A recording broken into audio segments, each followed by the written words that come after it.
Hello everybody! Another two-move chess puzzle po ang ibabahagi ko po sa inyo. Kanyan po siya. Ang block nito na king, nandito po mayroon siyang isang knight at isang rook. Samantalang ang white, nandito yung kanyang king. Mayroon siyang isang knight, isang rook, dalawang pawn, isang bishop, at nandito yung kanyang queen ng white. Ang direksyon ng white ay pa-forward po pa ganyan. For promotion na po ito.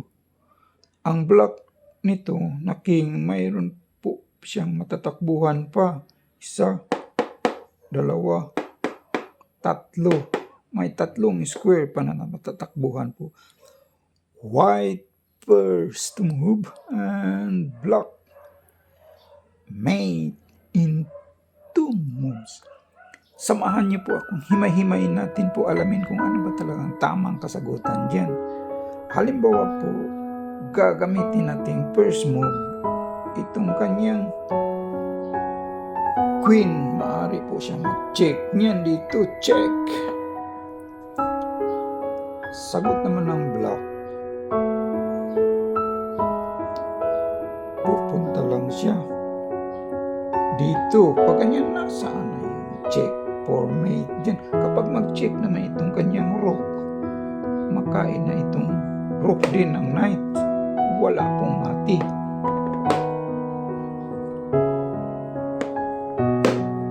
Ganyan po siya.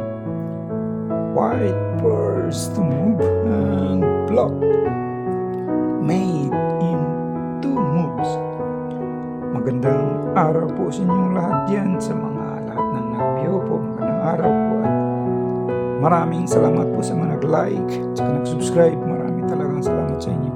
At para naman po sa mga hindi pa nakapag-subscribe, pwede ba po pag-hit lang yung subscribe button po ba para mag-tuloy-tuloy naman itong laro-laro natin.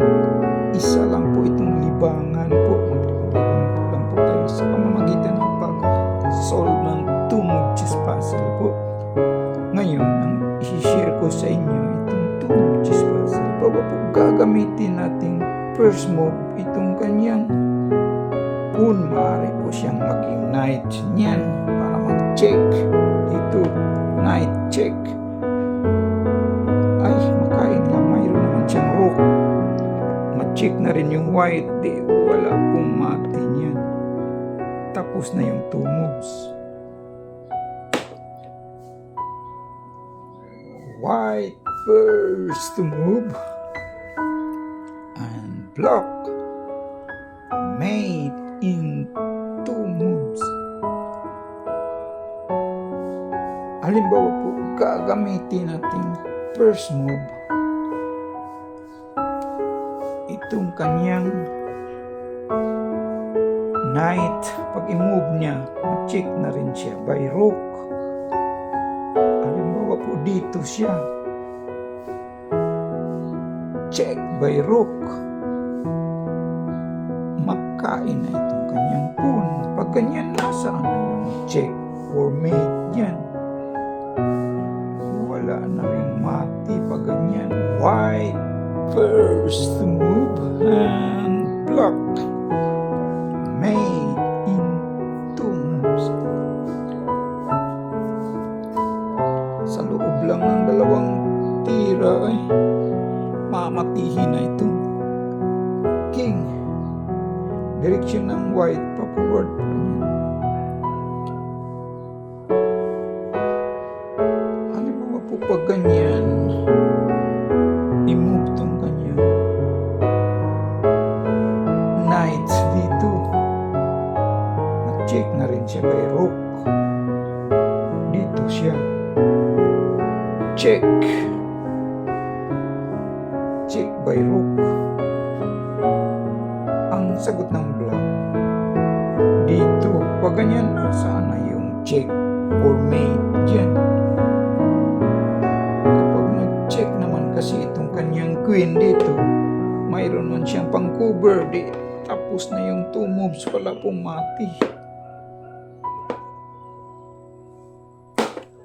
white first to move, and black made in two moves. Ang nakita ko palang solusyon dyan po ay ito lang palang bishop. Bishop F4. That is the right move. Halimbawa po, pag ganyan, kakainin ng kanyang rook, ng kanyang bishop. Ma-checkmate po siya dyan by queen dito, checkmate.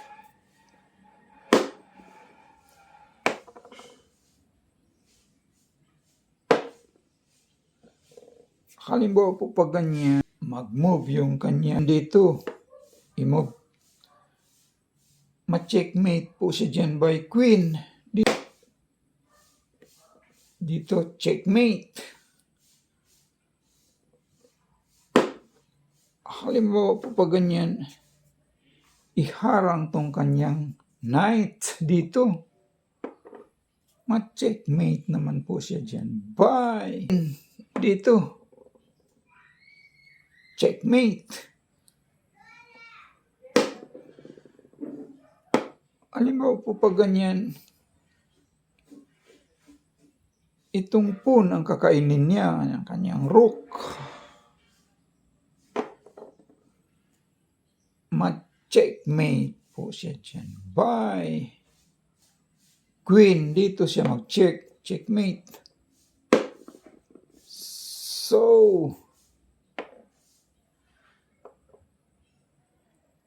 that is the right move. Maraming salamat po sa lahat ng nag-view po. Please like and subscribe na lang po sa mga hindi pa nakapag-subscribe po. Thank you po.